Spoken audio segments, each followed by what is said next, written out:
जय हिंद। स्वागत है आप सभी का आपके अपने यूट्यूब चैनल अमृत एकेडमी पे। हम लोग अपना सीटेट पेपर 2 के लिए मैथ और साइंस की प्रिपरेशन कर रहे हैं और जिसमें अब आप लोगों को पता है आपके पास ज़्यादा टाइम नहीं बचा हुआ है, तो उन सारी चीज़ों को ध्यान में रखते हुए अब हमें अपने पूरे सिलेबस का एक समराइज़ करना होता है, ठीक है ना। जिसको टारगेट करके मैं ये माइंड मैप की क्लास लेके आता हूँ और अभी तक ऑलमोस्ट सारे सब्जेक्ट का मैंने माइंड मैप दे रखा है मैथ और साइंस से रिलेटेड। और आज जो है आपका साइंस का पेडागॉजी का माइंड मैप है, ठीक है ना। इसमें हम लोग जितने भी शॉर्ट नोट्स बनेंगे, पॉजिटिव नेगेटिव टैग वर्ड्स बनेंगे और कुछ एक्स्ट्रा पॉइंट्स से जहाँ से क्वेश्चंस बने हैं उन सारे पॉइंट्स पे डिस्कशन करेंगे, ठीक है। तो चलिए बिना टाइम वेस्ट किए आज की क्लास को आगे बढ़ाते हैं और जो लोग चैनल पे नए हैं प्लीज़ चैनल को सब्सक्राइब जरूर कर लेना, ठीक है।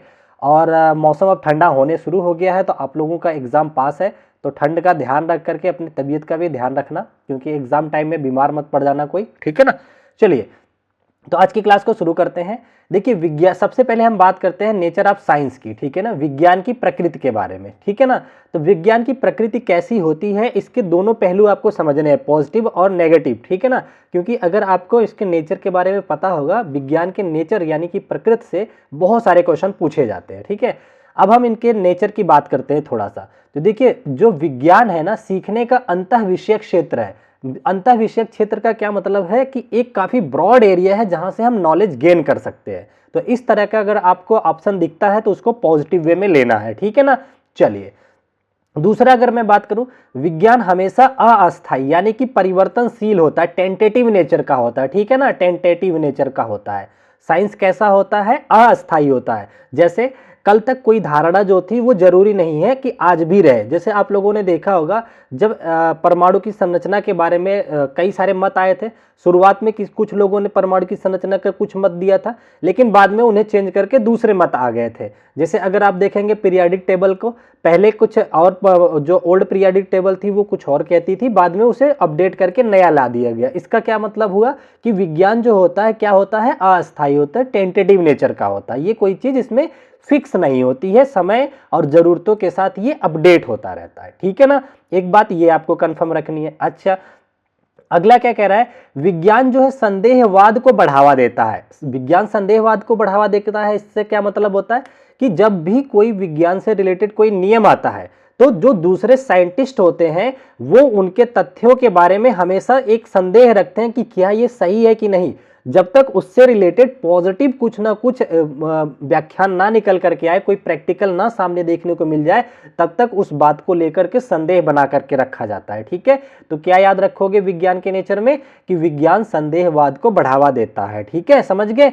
चलिए आगे भी देखते हैं क्या है।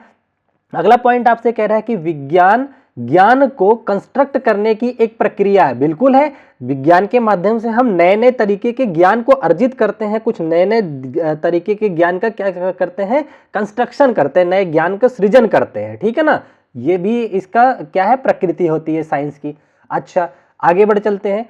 पांचवा इसका नेचर क्या है, वैज्ञानिक नॉलेज एक्सपेरिमेंट पर आधारित होता है। तो बिल्कुल यहां पे देखिए जब भी कभी प्रयोग की बात करें, साइंस में प्रयोग बहुत इंपॉर्टेंट होता है, बल्कि मैथ में उतना ज्यादा इंपॉर्टेंट नहीं होता। मैथ में तर्क को ज्यादा वरीयता दी गई है, यहां पे प्रयोग को दिया गया है, ठीक है ना।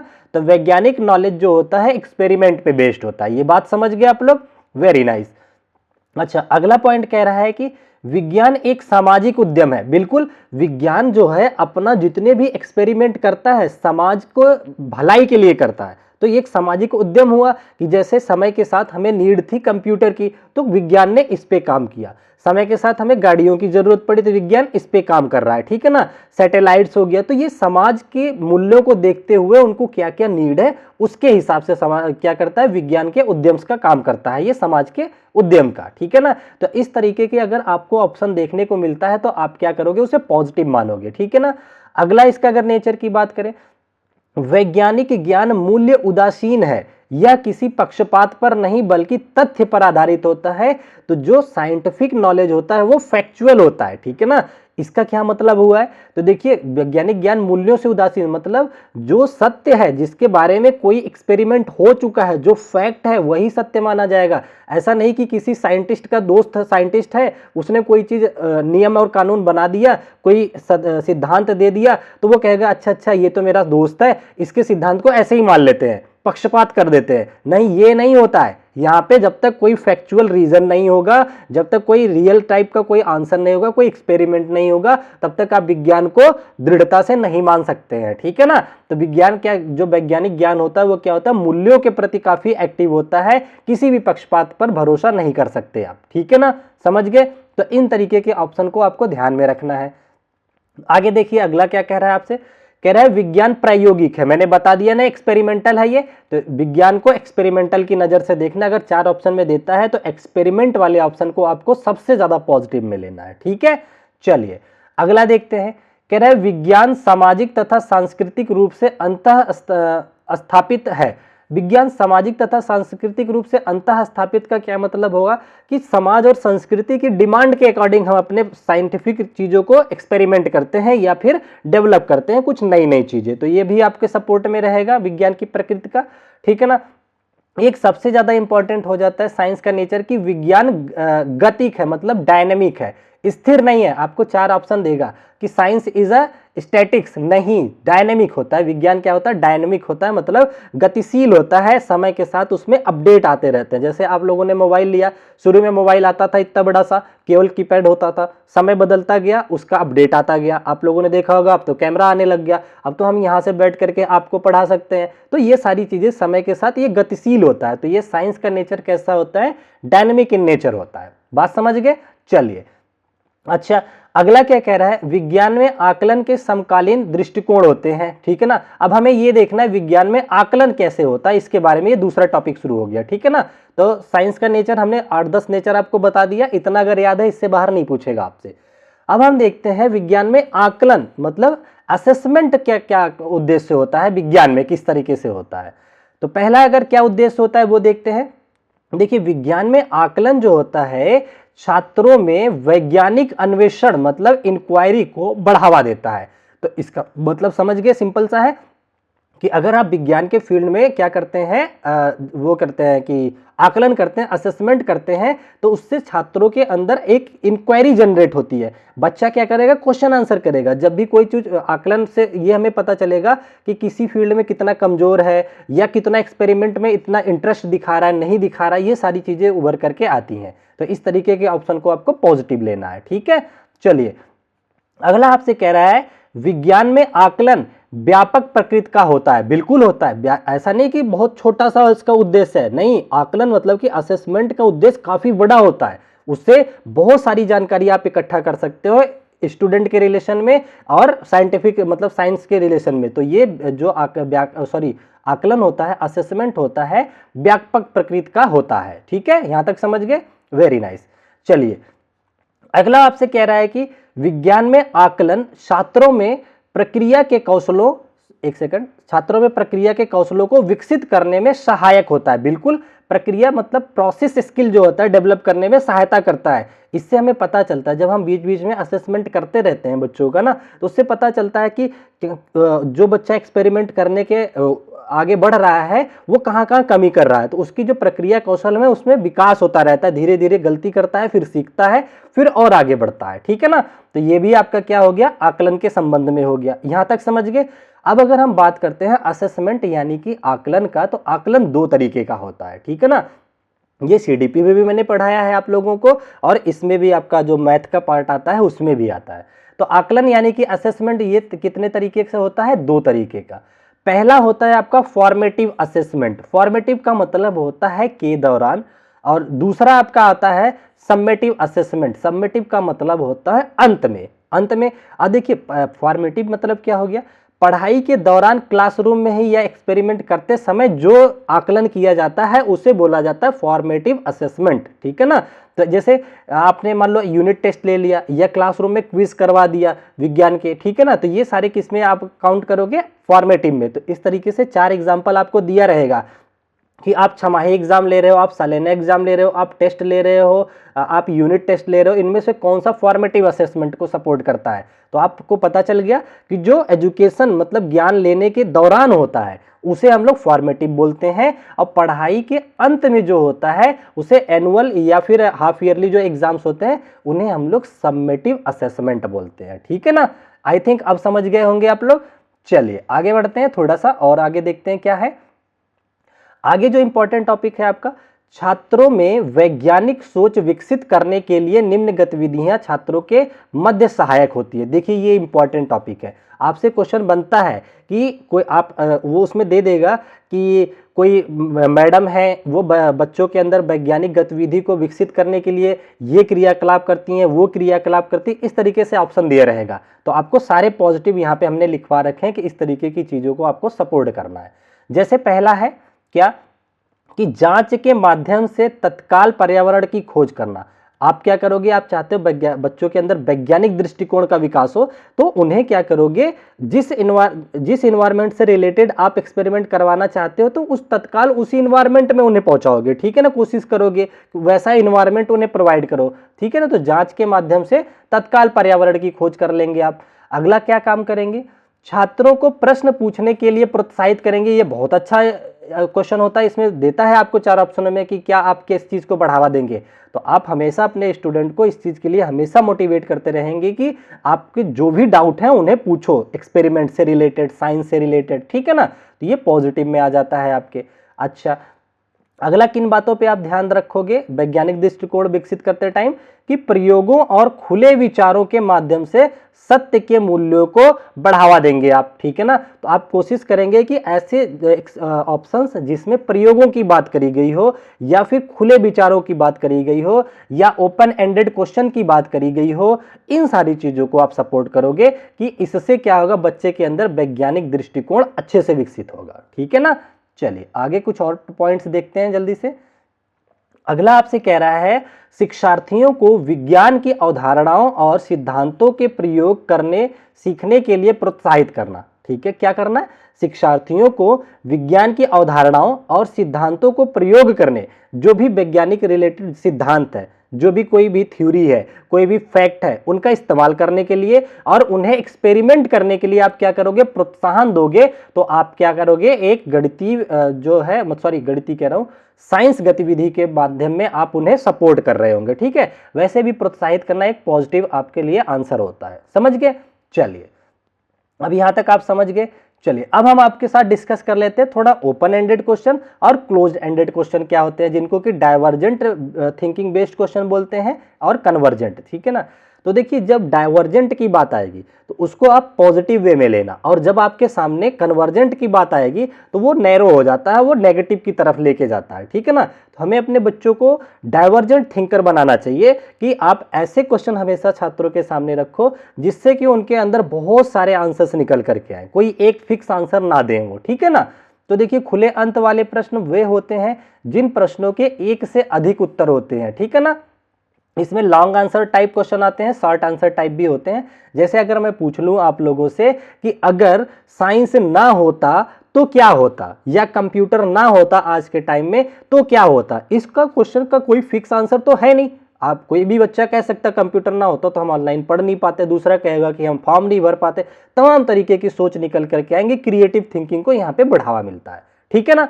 दूसरा आपसे पूछता है क्लोज एंडेड प्रश्न कौन से होते हैं, तो क्लोज एंडेड प्रश्न वे सारे प्रश्न होते हैं जिनके की आंसर फिक्स होते हैं, ठीक है ना। जैसे अगर आपसे ये पूछ लिया जाए कि पौधे अपना भोजन कैसे बनाते हैं, तो सीधा सिंपल सा आंसर है कि क्लोरोफिल की उपस्थिति में सनलाइट लेकर के वो क्या बनाते हैं, अपना भोजन तैयार करते हैं। तो ये तो आपका क्लोज एंडेड क्वेश्चन आ जाते हैं। या आपसे पूछ ले कि भारत की राजधानी क्या है, तो नई दिल्ली है। तो इस तरीके के जो फिक्स आंसर्स होते हैं उन्हें हम क्लोज एंडर यानी कि बंद अंत वाले, या मुक्त अंत, मुक्त नहीं, इसे बंद बोलते हैं, बंद अंत वाले प्रश्न बोलते हैं क्लोज एंडेड क्वेश्चन, ठीक है। चलो ये भी समझ आ गया आप लोगों को, आगे बढ़ते हैं हम। अगला देखिए आप क्या कह रहा है कि एक चीज नोट करके लिख लो, नोट करके अपने कॉपी में लिख लेना कि जो विज्ञान होता है ना, समाज के लिए सर्वदा केवल लाभकारी नहीं होता है। साइंस इज मतलब ऑलवेज प्रॉफिटेबल नहीं है कि हमेशा लाभकारी है, कभी कभी लाभ के साथ साथ हानियां भी होती हैं। जैसे आप सोचो इतने सारे जो एटॉमिक वो परमाणु बम वगैरह बना के रखे हैं, क्या लगता है वो सारे लाभकारी हैं समाज के लिए? एक गलती हो और सारी की सारी दुनिया तबाह हो सकती है, ठीक है ना। है तो विज्ञान का एक्सपेरिमेंट, लेकिन वो जरूरी नहीं है कि वो लाभकारी हो, ठीक है ना। तो वो उसका इम्पैक्ट नेगेटिव भी पड़ता है। तो आपके सामने अगर ऐसा ऑप्शन देता है कि विज्ञान जो है समाज केवल फायदे के लिए तो नहीं, वो हमें कहीं ना कहीं हानि भी पहुंचा रहा है कुछ फील्डों में कि जब उसका गलत इस्तेमाल होता है। ठीक है ना। चलिए अगला आपसे कह रहा है वैज्ञानिक सिद्धांतों के संदर्भ में सत्य कथन के बारे में कौन कौन से कथन सत्य है जो वैज्ञानिकों ने सिद्धांत दिया। सबसे पहले तो एक बात आप ये नोट कर लो, इसमें शायद नहीं लिखा हुआ, कि जो नियम होते हैं बाद में सत्यापित होकर के सिद्धांत बनते हैं। ठीक है ना। नियम जो होते हैं, नियम ये सत्यापित होने के बाद किसका रूप ले लेते हैं, सिद्धांत बन जाते हैं। तो ये आपको पता रहना चाहिए। कई बार इसका रिवर्स देके आपको पूछता है कि सिद्धांत बाद में नियम बनते हैं, तो आपको ये बातें याद रहनी चाहिए। नियम सिद्धांत बनता है, ना कि सिद्धांत नियम बनते हैं। ठीक है, समझ गए। अब हमें डिस्कस करना है क्या, वैज्ञानिक सिद्धांतों के संदर्भ में सत्य कथन कौन से है। तो वैज्ञानिक के क्या सिद्धांत होते हैं उसके बारे में जानते हैं। पहला आपका कथन है कि वैज्ञानिक सिद्धांत प्राकृतिक परिघटनाओं की एक व्यवस्थित व्याख्या कर देते हैं। बिल्कुल सही बात है। तो वैज्ञानिक सिद्धांत कैसे होते हैं, प्राकृतिक परिघटनाओं की, जो प्रकृति में चीजें हो रही हैं परिघटनाओं की एक व्यवस्थित व्याख्या हमें देते हैं कि ये चीजें ऐसी होती है। मौसम विभाग हो गया आपका नासा वगैरह का जो एक्सपेरिमेंट होते हैं, ये सारी चीजें इस चीज को सपोर्ट करती हैं। ठीक है। चलिए अगला क्या इनका नेचर होता है वैज्ञानिक सिद्धांत का, कि वैज्ञानिक सिद्धांत को समझने के लिए हमारी कल्पना पर बहुत अधिक जोर पड़ता है। इतना आसान नहीं है साइंस सब्जेक्ट। आप लोग देखो स्कूल टाइम में आप लोग रहे होंगे, आप सब साइंस लिए होंगे, आपके कुछ मित्र रहे होंगे जो 11th-12th की फिजिक्स और बायो देखने के बाद उनकी हालत खराब हो गई होगी, वो चले जाते हैं किधर की तरफ, आर्ट की तरफ। तो साइंस इतना आसान भी नहीं है। तो वैज्ञानिक सिद्धांत समझने के लिए हमारी कल्पना पर बहुत अधिक जोर भी पड़ता है, हमें दिमाग खुला रखना पड़ता है, पढ़ाई मेहनत से करनी पड़ती है। उसी से रिलेट कर लेना कि वैज्ञानिक सिद्धांत भी ऐसा ही होता है, थोड़ा सा लेवल होता है। इस तरह के आपके ऑप्शन देखने को मिलते हैं। तो ये सीधा सीधा आपको ऑप्शन देखने को मिलेंगे, घबराइएगा मत। आपको पेपर में डायरेक्ट ऐसे ही क्वेश्चन मिलेंगे जिसमें ये ऑप्शंस मेंशन होंगे जो मैंने यहाँ लिखा है। चलिए आगे आपसे कह रहा है कि वैज्ञानिक सिद्धांतों को नई परिघटनाओं का पूर्वानुमान लगाना चाहिए। ठीक है, जिनकी पुष्टि प्रयोगों द्वारा हो सके। तो वैज्ञानिक सिद्धांत का ये उद्देश्य होना चाहिए कि जितनी भी नई परिघटनाएं हो रही हैं उसका पुराने से रिलेट करो, पूर्वानुमान लगाओ कि आगे क्या हो सकता है। उन सारी चीजों से रिलेटेड प्रयोग करके प्रतिपुष्टि दो कि आने वाले समाज में, आने वाले समय में कंप्यूटर से ऐसा कैसा हो सकता है। तो उससे रिलेटेड एक्सपेरिमेंट करो। जैसे टेस्ला हो गया, अब टेस्ला आ रहा है, बिना ड्राइवर की गाड़ी चलेगी, तो उन सारी चीज़ों के एक्सपेरिमेंट करके मार्केट में लेके आओगे तभी तो पता चलेगा। तो इस तरीके के आंसर को आपको पॉजिटिव वे में लेना है। ठीक है ना। अच्छा आगे आपसे कह रहा है कि वैज्ञानिक सिद्धांत सर्वदा टेंटेटिव होता है। मैंने बताया ना, टेंटेटिव का मतलब जो परिवर्तनशील होता है, ये लिख लो, परिवर्तनशील होता है ये। ठीक है ना। तो जो वैज्ञानिक सिद्धांत होते हैं वो समय के साथ और जरूरतों के साथ या विचारों के साथ ये चेंज भी हो सकते हैं, कोई फिक्स नहीं होता। ठीक है। चलिए यहां तक समझ गए, आगे बढ़ते हैं। आगे आपसे पूछता है विवादित कंट्रोवर्शियल वैज्ञानिक विषयों पर परिचर्चा करना तर्क वितर्क और अधिगम को प्रोत्साहित करता है। आपके सामने अगर 4 ऑप्शन आ जाएगा जिसमें ये ऑप्शन रहेगा कि बच्चे आपस में ग्रुप डिस्कशन कर रहे हैं या वैज्ञानिक तथ्यों पे तर्क वितर्क कर रहे हैं, तो इस तरीके के ऑप्शन को आपको पॉजिटिव लेना है। या अगर कहेगा कि इन चीज़ों को आपको बच्चों को प्रोत्साहित करना है कि आप लोग थोड़ा तर्क वितर्क करो कि इसका आंसर ये है, क्यों है, ऐसा क्यों किया गया, अपने भाषा में एक्सप्लेन करो। ये सारे आंसर्स क्या होते हैं, पॉजिटिव लिए जाते हैं। ठीक है। चलिए आगे देखते हैं क्या कह रहा है।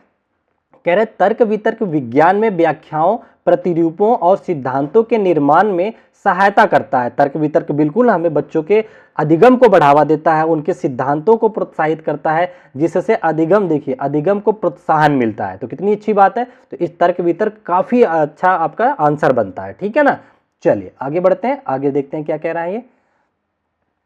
आगे आपसे कह रहा है कि वैज्ञानिक विचार प्रायोगिक यानी कि टेंटेटिव होते हैं, ये हमने बता दिया, और इनको रूपांतरित अथवा अस्वीकृत किया जा सकता है। आपको क्वेश्चन कहेगा कि विज्ञान, कोई साइंटिस्ट है, उनका कोई विचार है, क्या उनको कभी अस्वीकृत भी किया जा सकता? बिल्कुल किया जा सकता है। जरूरी नहीं है कि कोई साइंटिस्ट ने कोई अपना नियम दिया है, कोई अपनी थॉट्स दिए हैं तो वो सही ही हो, वो स्वीकृत हो, ये जरूरी नहीं है। उसे डिनाई भी किया जा सकता है, नेग्लेक्ट भी किया जा सकता है। ठीक है ना। तो वैज्ञानिक विचार प्रायोगिक यानी कि टेंटेटिव होते हैं, ये प्रयोगों की जरूरत होती है और जब तक प्रमाण नहीं दे देगा कोई साइंटिस्ट तब तक उसे स्वीकारा नहीं जाएगा। तो इसे भावनाओं में आकर के सही मत कर देना कि साइंटिस्ट इतनी मेहनत करते हैं वो सही मानेंगे, हम क्यों गलत मानेंगे। बहुत सारे ऑप्शन में ऐसे रहता है, बच्चे इस विचार में आकर के सही मार देते हैं कि साइंटिस्ट ने खोजा है तो सही ही तो होगा, उसको क्यों डिनाई करेंगे, साइंटिस्ट की बात है तो हम तो सही मारेंगे। नहीं, वैज्ञानिकों के विचारों को भी कभी कभी अस्वीकृत किया जा सकता है जब तक कि उससे रिलेटेड कोई पुख्ता प्रमाण ना हो, ठीक है ना। तो ये आपको इस तरह से ऑप्शन अपने एलिमिनेट करने होते हैं। अच्छा, यहां तक समझ गए। अगला आपसे कह रहा है कि विज्ञान एक सृजनात्मक मतलब क्रिएटिव क्षेत्र है। बिल्कुल है, ये आपको पता होना चाहिए। साइंस जो होता है क्रिएटिव क्षेत्र है। क्रिएटिव का मतलब होता है समय के साथ कुछ ना कुछ नए विचार लाना, नई नई खोज लाना, ये सारी चीजें लाना, तो ये क्रिएटिविटी की पहचान होती है, ठीक है ना। आगे कह रहे हैं तथा वैज्ञानिकों को अपने कामों को कार्यान्वित करने के लिए कल्पना की आवश्यकता होती है। आपको कहीं पे आएगा हाइपोथेटिक्स, यानी कि जो साइंटिस्ट होते हैं परिकल्पना पर बेस्ड होते हैं। बिल्कुल इसको सपोर्ट करना है आंसर को। साइंटिस्ट जो होते हैं वो परिकल्पनाओं को ज़्यादा सपोर्ट करते हैं। कभी कभी आपके सामने ये भी आएगा कि साइंस जो होती है विचारों से ज़्यादा उस पर क्या कहते हैं एक्सपेरिमेंट्स और साथ ही साथ हाइपोथेटिक्स पे विश्वास करती है कि ऐसा हो सकता है। हम अनुमानों पे विश्वास करते हैं। साइंस हमारी जो है अनुमान पे भी चलती है कि अनुमान लगाते हैं कि चांद पे पानी होगा। पहला शुरुआत हम लोग अनुमान से ही करते हैं, फिर उसके पास पहुंचते हैं और उसका आइडेंटिफिकेशन करते हैं कि क्या ये सही है। यहां तक समझ गए। चलिए आगे बढ़ते हैं। अगला देखिए आपसे क्या कह रहा है। विज्ञान पाठ्यचर्या पाठ्यक्रम में नीतिपरक वैधता का तात्पर्य सत्यवादिता, वस्तुनिष्ठता आदि मूल्यों को प्रोत्साहित करना है। बिल्कुल सही है। विज्ञान पाठ्यचर्या पाठ्यक्रम की नीतिपरक वैधता का तात्पर्य क्या, देखिए वर्ड लिख करके आ जाएगा कि नीतिपरक वैधता से क्या समझते हैं आप। तो नीतिपरक वैधता से तात्पर्य यही है कि जो सत्यवादिता है, वस्तुनिष्ठता है आदि मूल्यों को प्रोत्साहन करना, ये होता है इसका मतलब, ठीक है ना। और मैं सॉरी बोलता हूँ कि जिन लोगों को, कुछ बच्चे हैं जो केवल इंग्लिश में चाहते हैं, इस बार तो मैं नहीं बना पाया। नेक्स्ट टाइम आने वाले जितने भी एग्जाम होंगे उनमें जो भी कंटेंट होगा आपका बाइलिंगुअल होगा, ठीक है ना। क्योंकि अभी अगर मैं इंग्लिश में भी बनाना चला तो बहुत टाइम लग जाता है, ठीक है। तो अभी आप थोड़ा सा कंप्रोमाइज करके इनको समझिए। जो जरूरत की चीजें हैं, जो मुझे पता है, उनको मैं इंग्लिश में भी बताता चलूंगा, ठीक है। चलिए आगे आपसे कह रहा है कि एनसीएफ 2005 के अनुसार उच्च प्राथमिक स्तर के विज्ञान पाठ्यक्रम की प्रस्तावनाएं क्या क्या हो सकती है। तो एनसीएफ क्या सपोर्ट करता है उसको जान लो। एनसीएफ का कहना है कि विज्ञान को वास्तविक जीवन की परिस्थितियों के साथ विज्ञान की संकल्पनाओं को संवहन करना, यानी जोड़ने की बात कर रहा है। तो आप विज्ञान ऐसे पढ़ाओ कि बच्चे की रियल लाइफ से रिलेट कर पाओ। सिंपल सी बात है, ये पता रहना चाहिए आपको। आगे कहता है कि विद्यार्थियों के लिए ऐसी परिस्थितियों का सृजन करना जिससे वे अपना ज्ञान स्वयं निर्माण करें। जहां पे भी स्वयं निर्माण की बात है उसको आपको पॉजिटिव लेना, ये एनसीएफ ने कह रखा है, ठीक है ना। एनसीएफ ने यह भी कहा रखा है कि बच्चों का जो बैग होना चाहिए वो भार रहित होना चाहिए। उनको किताबों से मत लाड़ दो, उन्हें पर्यावरण से जोड़ करके पढ़ाओ, समाज से जोड़ करके पढ़ाओ। ये एनसीएफ का कहना है। चाहे फिर साइंस में पूछे या गणित में पूछे, हर जगह आपको ये पता रहना चाहिए, ठीक है। अगले कुछ इंपॉर्टेंट नोट पॉइंट है, उनको देख लिया जाए। कितना टाइम हो गया। अच्छा, कह रहा है सिद्धांत एवं नियम वैज्ञानिक ज्ञान को निरूपित करते हैं। बिल्कुल, जो वैज्ञानिक ज्ञान होता है उसका कौन निरूपण करता है, सिद्धांत हो गए या थ्योरी हो गई या फिर नियम हो गए, कोई रूल्स हो गए, ये सारे वैज्ञानिक ज्ञान को निरूपित करते हैं। इस तरीके के ऑप्शन दिखेंगे तो आपको पॉजिटिव लेना है, ठीक है। अगला आपको दिखेगा कि सत्यापन के पश्चात नियम सिद्धांत बन जाते हैं। ये मैंने अभी आपको बातें बताई हैं कि कोई भी अगर नियम है वो अगर सत्यापित हो जाता है तो वो बाद में चल के सिद्धांत बन जाता है, ठीक है। तो ये याद रखोगे आप। Very nice. आगे देखिए क्या कह रहा है। कह रहा है बच्चों को यह समझने के लिए कि हवा हमारे चारों तरफ है, एक सुई का उपयोग करके हवा से भरे गुब्बारे की हवा निकाल कर दिखाना अधिक विश्वसनीय होगा। हवा स्थान घेरती है और इसका कोई रंग नहीं होता। देखिए एक क्वेश्चन में डायरेक्ट पूछा गया था कि हवा जो है स्थान घेरती है, आप कैसे बता पाओगे बच्चों को। तो आपके सामने 4 ऑप्शन दिए रहेंगे, उसमें एक ऑप्शन ये भी रहेगा कि गुब्बारे में भरी हवा को पिन से हम निकालेंगे, जिससे बताएंगे कि देखो अभी ये हवा जगह घेरी थी, अब हवा निकल के बाहर चली गई तो जगह कम हो गई। इसका मतलब था कि हवा थी तो जगह घिरा हुआ था, गुब्बारा फूला हुआ था। तो इस तरीके से जो ऑप्शन रहेगा उससे आप सपोर्ट कर सकते हैं, ठीक है ना। हवा का कोई रंग नहीं होता, ये सारी चीजें आपको पता होनी चाहिए। अब एक क्वेश्चन आपसे पूछ लेता है कभी कभी, देखिए वैसे तो इस क्वेश्चन का आंसर देने के लिए आपको सारी एनसीईआरटी पता होनी चाहिए, लेकिन मैंने कोशिश किया है कि आपको अगर यहां से देख लेते हो तो भी आप आंसर कर पाओगे। जैसे आपसे एक क्वेश्चन पूछता है कि एनसीईआरटी कक्षा 7 से कक्षा 8 में अभी अभी प्रवेश लेने वाला बच्चा रासायनिक परिवर्तन प्रेरित करने में विद्युत धारा की भूमिका का वर्णन नहीं कर सकता। मतलब कोई स्टूडेंट है क्लास 7th से अभी मूव करके 8वीं में गया है और देखा गया कि उसे रासायनिक परिवर्तन प्रेरित करना या विद्युत धारा की भूमिका का वर्णन करना नहीं आ रहा है, इलेक्ट्रिसिटी वाले से रिलेटेड नहीं आ रहा है। तो इसका सिंपल सा आंसर है कि ये सारी चीजें क्लास 8 में है, क्लास 8th में है, जबकि बच्चा तो 7th से आया, अभी पढ़ा ही नहीं, तो आंसर कैसे देगा। सिंपल सा इसका यही आंसर था। इसका आंसर था कि क्योंकि ऐसा नहीं कर पाएगा क्योंकि यह 8वीं में पढ़ाया जाएगा। तो ये आपको पता होना चाहिए कि कौन सा चैप्टर किस में है, 7वीं में कौन सा चैप्टर है, कौन सा चैप्टर 8वीं में है, ठीक है ना। तो फिलहाल इसी से रिलेटेड 1-2 क्वेश्चन आएंगे तो आप अपने आप एलिमिनेट करके आंसर ऑप्शन कर पाओगे, ठीक है ना। चलिए यहां तक आ गए। अब हम देखते हैं साइंस टीचिंग मेथड, साइंस को पढ़ाने के लिए कौन से टीचिंग मेथड का इस्तेमाल करना चाहिए। देखिए टीचिंग मेथड सबसे बेहतर 2 यहाँ पे रहेंगे। एक होता है आपका व्याख्यान वाला, उसको नेग्लेक्ट कर दिया गया है, ठीक है ना, लेक्चर मेथड जिसको बोलते हैं, तो वो अब नहीं रहा है। टीचिंग मेथड में पहला आपका आ जाता है आगमनात्मक, मतलब कि इंडक्टिव मेथड। इसमें क्या होता है, आगमन विधि में क्या करते हैं, सबसे पहले एग्जाम्पल देते हैं फिर रूल बताते हैं, ठीक है ना, ये पहले भी डिस्कस कर रखा है। उसके बाद एक विधि होती है टीचिंग के निगमन विधि, जो कि काफ़ी इंपॉर्टेंट होती है और बड़े बच्चों के लिए। इसमें पहले नियम बता दिया जाता है फिर एग्जाम्पल दिए जाते हैं, ठीक है ना। तो ये आपको पता होनी चाहिए। व्याख्यान विधि पीएचडी वगैरह में अप्लाई होता है, अब नहीं यहाँ पे पढ़ाया जाता है। तो कहीं आपसे कहेगा कि सबसे कम उपयोगी कौन सी शिक्षण विधि है, तो आप आंसर कर देना कौन सा, लेक्चर मेथड यानी कि व्याख्यान विधि, ठीक है। अगला कुछ नोट पॉइंट, अगर मान लो आपसे क्वेश्चन पूछ लेता है कि घूर्णन गति को एक्सप्लेन करने के लिए सबसे अच्छा उदाहरण कौन सा है, तो 4 ऑप्शन दिए होंगे, उसमें ऐसा भी ऑप्शन आपको मिलेगा कि घूर्णन गति की अवधारणा का परिचय देने के लिए पंखे की जो ब्लेड का उदाहरण है वो सबसे अच्छा माना जाएगा, ठीक है। कई सारे आपको उदाहरण देंगे, आपको ये भी दे देगा कि झूले का कोई महंगा आइटम बता देगा जिसमें सर्कुलेशन होगा, तो आपको उस आंसर को नहीं लेना है। आपको कोशिश ये करना है अपने ऑप्शन में उन आंसरों को मेंशन करना होता है जो इजीली अवेलेबल हो। जैसे पंखा, अगर आप क्लास में पढ़ा रहोगे तो छत पे पंखा लगा होगा, तो आप उसका एग्जाम्पल दे पाओगे। वहीं अगर आपको कह देगा कि टीवी के द्वारा एक्सपेरिमेंट करके कोई मूवी का नाम ले लेगा, उन सब चीज़ों को इग्नोर करना है, महंगी चीज़ों को इग्नोर करना है। अपने टीएलएम में आपको उन्हीं चीज़ों को इस्तेमाल करना होता है या फिर पढ़ाते टाइम उन्हीं वस्तुओं का इस्तेमाल करना होता है जो आसानी से और बिना रिस्क के आपके साथ रहें, ठीक है ना। जैसे बताते टाइम पेन को बता दो, ग्रेविटी पढ़ाना है तो पेन ऊपर से नीचे छोड़ करके सिखा दो। इस तरीके की चीज़ों को जो चीप टाइप की होंगी उनको आपका ध्यान रखना है कि सस्ती चीज़ों को भी सपोर्ट करना है आपको, ठीक है ना। तो इस तरीके से आप अपने ऑप्शन को एलिमिनेट करके सही आंसर पकड़ पाओगे। चलें आगे बढ़े। चलिए धीरे धीरे अब हम लोग लास्ट में पहुंचने वाले हैं, बहुत ज़्यादा नहीं, 10 क्वेश्चन आएगा। यकीन मानो इतना अगर पढ़ के जाओगे तो सारे टॉपिक यहीं से रिलेटेड होंगे, ठीक है। बाकी जो कुछ बचेगा एक मैराथन और लेके आने वाला हूँ, उसमें सब कुछ पढ़ा दूंगा, ठीक है। एक आपके सामने आता है सिमुलेशन सॉफ्टवेयर। क्या होता है सिमुलेशन सॉफ्टवेयर? होता है गणितीय सूत्रों के एक समुच्चय के साथ एक वास्तविक घटना की मॉडलिंग की प्रक्रिया होती है। समुच्चय सॉफ्टवेयर एक तरह का उपकरण होता है। इसके डिटेल में आगे भी और बताऊंगा मैं, ठीक है। तो इतना सा भी जानो, एक बार पूछा गया था इसलिए मैंने ले लिया, ठीक है। आगे मैं और डिटेल में बताऊंगा।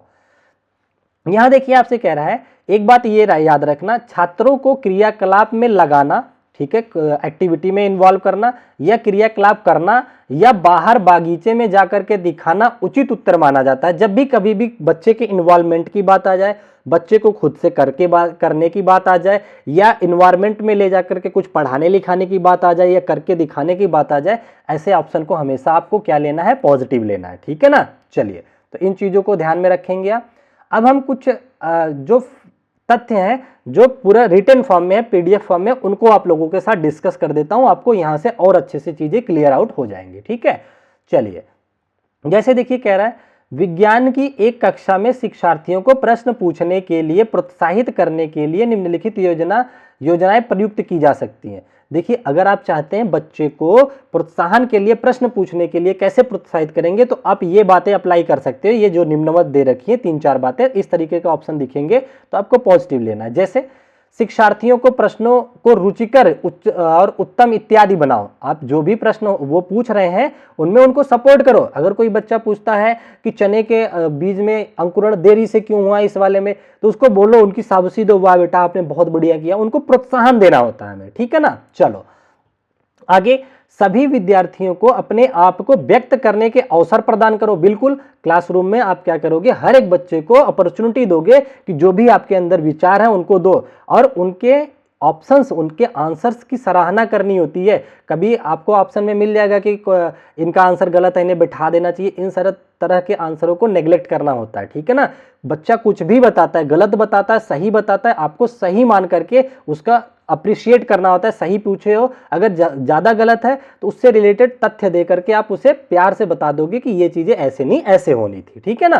तो ये बातें आपके अंदर रहनी चाहिए। अच्छा, अगला क्या है, विद्यार्थियों को उत्तरों की नहीं बल्कि उनके द्वारा पूछे गए प्रश्नों की गुणवत्ता की भी जांच करनी चाहिए। ऐसा नहीं कि बच्चे से आपने कोई प्रश्न पूछा उसके आंसर की जांच कर रहे हो आप, बस ऐसा नहीं करना है। बच्चे के कभी कभी वो जो प्रश्न पूछ रहा है वो कितने लेवल, कितना डीप क्वेश्चन पूछ रहा है वो भी पता होना चाहिए। जैसे उसने पूछ लिया कि सर चांद पे पानी नहीं है या चांद पे ग्रेविटी क्यों नहीं है, उनके क्वेश्चनों के लेवल समझो कि हम चांद पे रह सकते हैं, हम उड़ क्यों नहीं सकते हैं, चिड़िया उड़ सकती हैं। तो वो किस तरीके के प्रश्न पूछ रहे हैं, आपकी उनकी गुणवत्ता पर भी विशेष ध्यान देना होता है, ठीक है ना। तो ये मैं इसलिए बता रहा हूं कि इस तरीके के आपके डायरेक्ट ऑप्शन लिखे हुए आएंगे तो आपको एलिमिनेट करने में आसानी होगी, ठीक है। एक देखिए, एक बार क्वेश्चन बना था 7वीं का कि श्रेणी 7वीं श्रेणी में मतलब क्लास 7th में फूलों की विस्तृत अवलोकन करने के क्या उद्देश्य हो सकते हैं। अगर आपके क्वेश्चन में दे दिया कि क्लास 7 के बच्चों को आप पढ़ा रहे हैं, आपको फूलों का अवलोकन करना है, तो इसका क्या उद्देश्य होगा और क्या उद्देश्य नहीं होगा। तो इसके कुछ उद्देश्य हमने यहाँ नोट कर रखे हैं। पहला इसका उद्देश्य होगा कि आप फूलों के भागों की पहचान करवा रहे होंगे बच्चों को कि ये मादा जननांग है, ये नर जननांग है, इस तरीके की चीज़ों को आप बढ़ा दे रहे होंगे। या आप समझा रहे होंगे कि परागण की समझ के लिए विद्यार्थियों को तैयार कर रहे होंगे, या आप आसपास के फूलों में विविधता की सराहना कर रहे होंगे कि इस तरीके के दिखने वाले फूलों को गुलाब कहा जाता है, इस तरीके को दिखने वाले को गेंदा कहा जाता है। तो ये आपके उद्देश्य होते हैं, ठीक है ना। अब आपको एक ऑप्शन अगर ये भी दे देगा कि किताबों में उनको लिखने के लिए बता रहे हैं या आंसर टिक करने के लिए बता रहे हैं, तो वो सब नेगेटिव लेना होता है। तो आपको पॉजिटिव और नेगेटिव पता होने चाहिए, ठीक है ना। तो इसको जरा नीचे वाले स्टेटमेंट को पढ़ो, मैं थोड़ा सा पानी पी लूँ।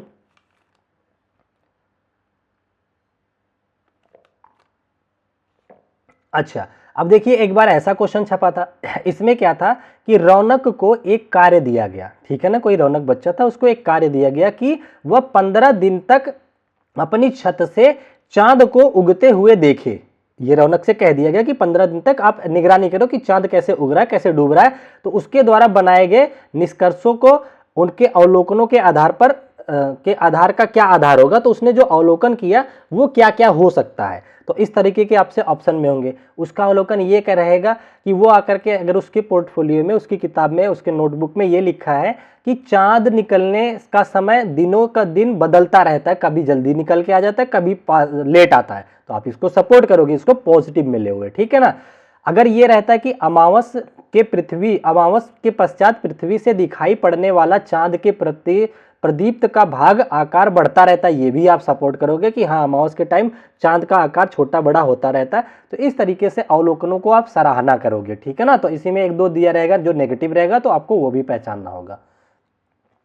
अच्छा, आपके सामने एक आ जाता है कि आकलन के लिए खुली पुस्तक में प्रश्नों की भाव के साथ प्रतिबद्ध मतों का चुनाव निम्न होता है। देखो, आजकल सबसे ज़्यादा ट्रेंडिंग में ये चल रहा है कि बच्चों के एग्जाम ओपन बुक्ड कराया जाए। ओपन बुक कराया जाए, उससे क्या फ़ायदा होगा, क्या नुकसान होगा, उसके बारे में आपको जानकारी होनी चाहिए। तो आपको ऑप्शन एलिमिनेट करना आना चाहिए, ठीक है ना।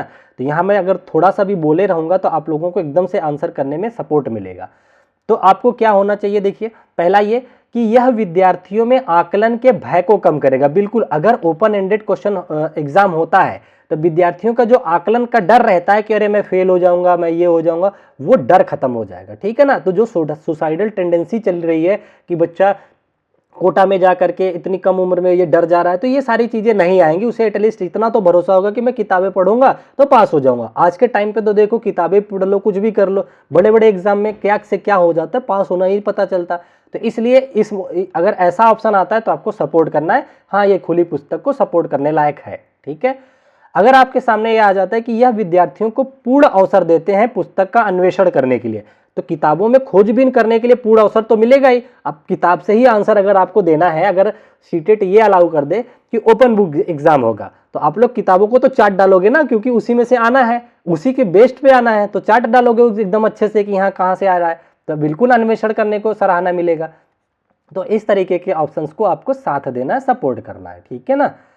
चलिए आगे बढ़ते हैं, देखिए क्या कह रहा है। विज्ञान शिक्षा में समता का अर्थ क्या होता है, आपसे पूछेगा कि विज्ञान शिक्षा में समता, इक्विटी का क्या मतलब होता है, अर्थ क्या होता है।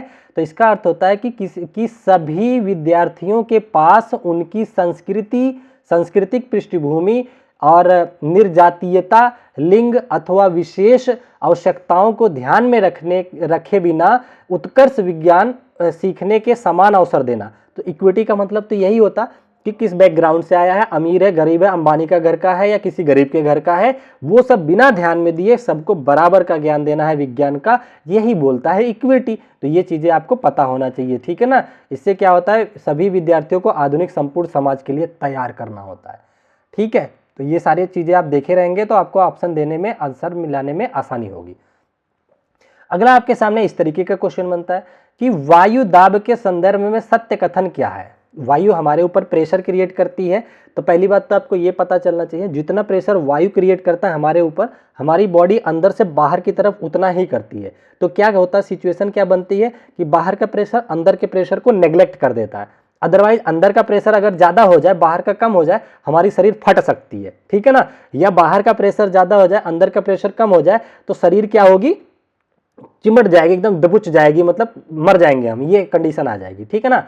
तो इस तरीके की बातें आपको पता होनी चाहिए। तो वायु दाब के संदर्भ में सत्य कथन क्या होते हैं, हमारे चारों ओर की आयु हम पर बहुत कम दाब डालती है। हाँ, ऐसा नहीं, लगभग 0.8 न्यूटन के आसपास कुछ दाब हमेशा डालती है, ठीक है ना।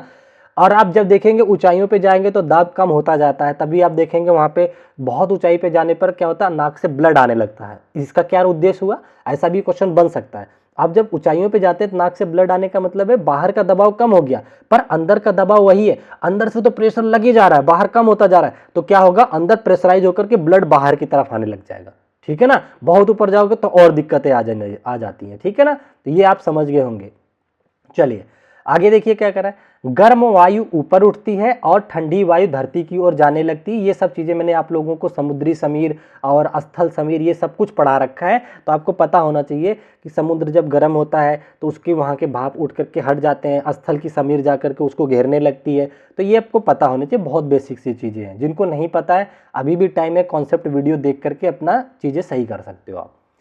अगला देखिए क्या सही है कि जैसे ही गर्म वायु ऊपर उठती है उस स्थान पर वायु दाब बढ़ जाता है। तो ये सब बातें आपको बेसिक चीजें आनी चाहिए, ठीक है। चलो आगे देखिए क्या कह रहा है, विज्ञान शिक्षा के कुछ प्रमुख उद्देश्य निम्नलिखित है। विज्ञान शिक्षा के कुछ हमारे पास मोटिव भी तो होना चाहिए, क्या उद्देश्य है, क्या लक्ष्य है, क्यों विज्ञान की शिक्षा दी जा रही है बच्चों को, इससे रिलेटेड कुछ आपको आंसर पता होना चाहिए। क्या कि विज्ञान की शिक्षा शिक्षार्थी को वैज्ञानिक प्रवृत्ति का पोषण करने में सक्षम बनाती है, बिल्कुल सही बात है।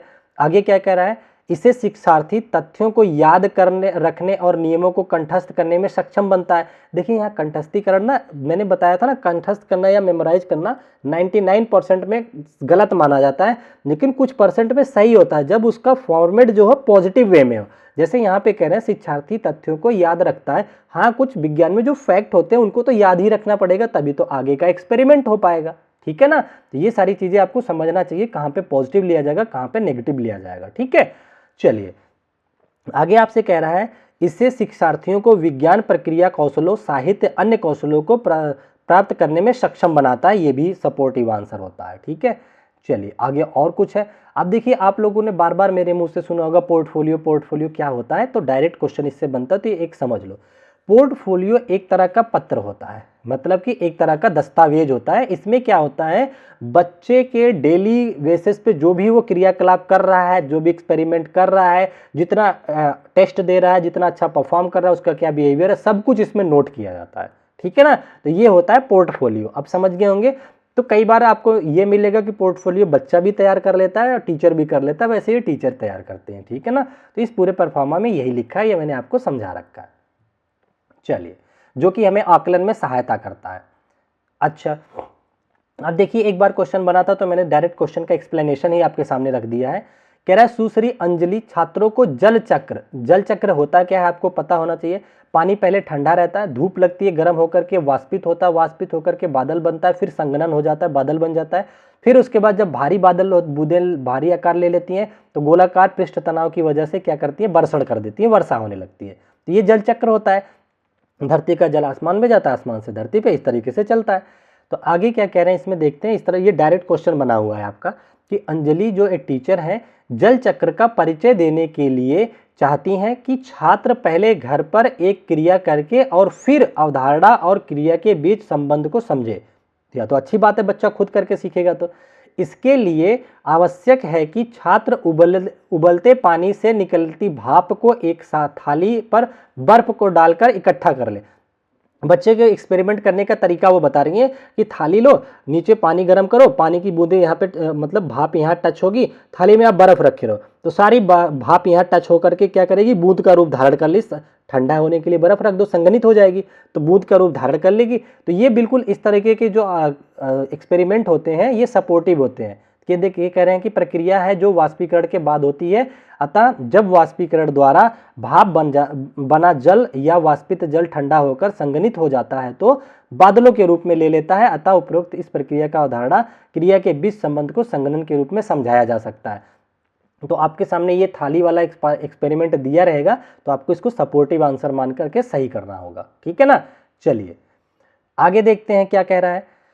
आगे कह रहे हैं कि बोर्ड पर रखी विभिन्न गोटियों पर कैरम स्ट्राइक के बल का प्रभाव को सिमुलेशन सॉफ्टवेयर। देखिए मैंने आप लोगों के सामने एक बोला था ना, सिमुलेशन सॉफ्टवेयर क्या होता है, एक बार पूछा गया था। तो देखिए सिमुलेशन सॉफ्टवेयर, कैरम आप लोगों ने खेला होगा, उसमें जो गिट्टियां होती हैं उसके एक्सपेरिमेंट के लिए इसका इस्तेमाल किया जाए, अच्छी तरह से सिखाया जा सकता है, ठीक है ना। यहाँ पे देखिए दे रखा है, कह रहा है सिमुलेशन सॉफ्टवेयर एक प्रोग्राम है जो उपयोगकर्ता का उस ऑपरेशन में उस ऑपरेशन को वास्तव में किए बिना सिमुलेशन के माध्यम से एक ऑपरेशन का निरीक्षण करने में अनुमति देता है। एक बार क्वेश्चन पूछा गया था, आई थिंक 2022 या 23 में पूछा गया था। तो आपको पता होना चाहिए कि सिमुलेशन सॉफ्टवेयर है जो कि लोग सपोर्ट करता है, ठीक है ना। तो क्या करने के लिए, उपयोगकर्ताओं के ऑपरेशंस के लिए। जो भी जैसे यहाँ पे एक एग्जाम्पल दे रखा था कि कैरम की गेटियां खेलने में, वहां पे भी सपोर्ट होता है। तो इस तरह का ऑप्शन दिखेगा तो आप टिक मार देना, ठीक है। चलिए आगे आपके सामने आ जाता है कि छात्रों में दहन को प्रभावित करने वाले कारक की अवधारणा समझ का आकलन करने के लिए इसके लिए वास्तविक कार्य का सबसे अच्छा उदाहरण होगा कि छात्र आसानी से उपलब्ध चीजों का प्रयोग करने के अग्निशामक यंत्र तैयार करें। मतलब ये समझो, अगर आपको कह देता है कि क्लासरूम में कोई बच्चे हैं, आप उनको क्या सिखाओगे कि अगर मतलब एक्सीडेंटली कहीं आग लग जाती तो बच्चे को क्या ज्ञान दोगे, कैसे करना है। तो आप उसको सिखाओगे कि बेटा आपके पास जो चीज़ें अवेलेबल है ना, उन्हीं का इस्तेमाल करके अग्निशामक यंत्र बनाओ। जैसे आप लोगों के पास कुछ नहीं है, आपके पता चला क्लासरूम में बोरी मिल गई, बोरी को किनारों से डंडे बांध करके कहीं पानी हो गया तो उसमें पानी भर के ले जाओ, पॉलीथीन है उसमें पानी भर के ले जाओ। तो इस सारी चीज़ों को आप बताओगे, ये नहीं कहोगे कि बहुत बड़े काम करना है, तुरंत कुआं खोदने लग जाओ, ये सारी चीजें नहीं बतानी है। तो जो आसानी से अवेलेबल हो, इस चीज का विशेष ध्यान देना। जब भी पेडागोजी का आंसर सॉल्व करना तो इस चीज का ध्यान देना कि कहाँ पे आपको किन चीजों से बचना है। रिस्की काम कोई नहीं बताना होता बच्चों को, ठीक है ना। चलो आगे देखिए क्या कह रहा है। प्रकाश संश्लेषण के लिए पौधों को सूर्य के प्रकाश, जल एवं कार्बन डाइऑक्साइड की आवश्यकता होती है। इस क्रिया में सूर्य के प्रकाश की विकिरण ऊर्जा कार्बोहाइड्रेट में संचित हो जाती है। इसमें प्रयुक्त कार्बोहाइड्रेट के कार्बन का स्वांगीकरण भी कहते हैं। पौधों की पत्तियों की कोशिकाओं में पर्णहरिम होते हैं। देखिए एक बार पूछा गया था तो मैंने ऐसे ले लिया, ज़्यादा इफेक्टिव नहीं लग रहा है मुझे, आप इग्नोर कर सकते हैं या समझ आ गया तो ठीक है। अब देखिए विज्ञान में सृजनात्मकता यानी कि क्रिएटिविटी क्या होती है उसकी बात करते हैं, ठीक है। देखिए विज्ञान में क्रिएटिविटी की अहम भूमिका होती है, ठीक है। पहली बात तो ये, किसी वस्तु, विचार, सिद्धांत से संबंध किसी समस्या का समाधान निकालने, कुछ नया रचने मतलब कुछ नया एक्सपेरिमेंट करने, आविष्कार करने के लिए, पुनर्सृजित करने के लिए सृजनात्मकता एक आवश्यक प्रक्रिया है। तो क्रिएटिव बच्चा वही होगा जो नए थॉट्स रखेगा, नए विचार रखेगा, जल्दी से आंसर देगा। तो ये सारी चीज़ें आपको पता होना चाहिए। यह एक मानसिक प्रक्रिया है जो भौतिक परिवर्तनों को जन्म देती है, दिमाग में उपज होती है। सोचते हैं हम दिमाग से, तभी हाथ से करते हैं, ठीक है ना। तो अब आपको समझ आ गया होगा, ठीक है। तो सृजनात्मकता क्या होती है, क्रिएटिविटी क्या होती है, ये सब समझ गए होंगे। अच्छा अब प्रतिभाशील विद्यार्थियों को क्या कैसे पहचानोगे, ये क्या होता है, ये सारी चीज़ें भी क्वेश्चन बनते हैं। कह रहा प्रतिभाशील विद्यार्थियों को समझने के उद्देश्य से विज्ञान की कक्षा में मानवीकृत पाठ्यचर्या एवं आकलन सबसे कम वांछनीय माना जाता है। ठीक है ना, तो ये सारी चीज़ें आपको पता होनी चाहिए। देखिए खुली बुक से एक बार और क्वेश्चन पूछा था, इसलिए मैंने इसको ज़्यादा वेटेज दिया है, खुली ओपन बुक्स क्वेश्चन से आता है। ठीक है, तो यहाँ तक जो लोग भी वीडियो देख लिए हैं तो यकीनन आप लोग काफ़ी सीरियस स्टूडेंट हैं और आप लोग सब लोग 120 प्लस के आसपास नंबर लेके आओगे, ये मेरी ब्लेसिंग्स है। ठीक है ना, तो अपनी मेहनत को इसी तरीके से लगाए रखो। जीवन में एक बात याद रखना, जो भी काम करना ना पूरी मेहनत और लगन से करना। ठीक है, आगे मैटर नहीं करता कितना बड़ा एग्जाम है, कितना बड़ा क्या है। जैसे मुझे देखो, मैं अगर पढ़ाता हूँ तो मैं कभी भी इस चीज़ का ध्यान नहीं रखता कि 10 बच्चे पढ़ रहे हैं, 20 बच्चे पढ़ रहे हैं, 1000 पढ़ रहे हैं, लाख पढ़ रहे हैं, कोई मैटर नहीं करता।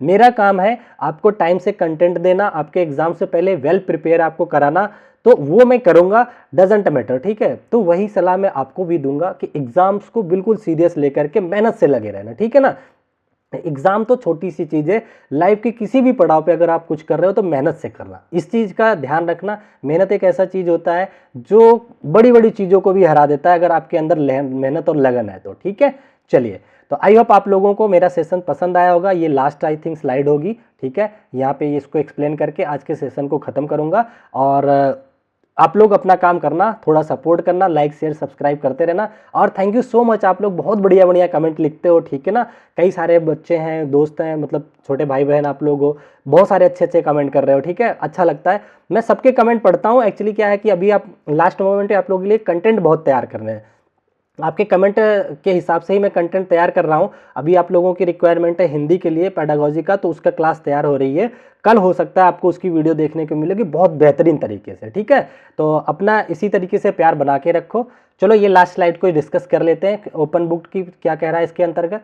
देखिए, एक खुली किताब परीक्षा में छात्रों को प्रश्नों का उत्तर देते समय अपने कक्षा के नोट्स, पाठ्य पुस्तकों और अन्य अनुमोदित सामग्री से परामर्श करने की अनुमति दी जाती है। यही तो होता है ओपन बुक में कि बच्चा आप खोल करके चीजें कर लो। ठीक है ना, आगे होता है कि नवीन समस्याओं को हल करना होता है। एकदम आपको क्वेश्चन ऐसे नहीं देना कि जो डायरेक्ट मिल जाए, हाँ उस कॉन्सेप्ट का इस्तेमाल करके नए क्वेश्चन होते हैं जो बुक में उससे कॉन्सेप्ट मिल जाते हैं, उससे रिलेटेड क्वेश्चन होते हैं, उनको सॉल्व करना होता है। ठीक है, चलिए ये हो गया। खुले अंत वाले प्रश्न देने चाहिए, ये बता दिया।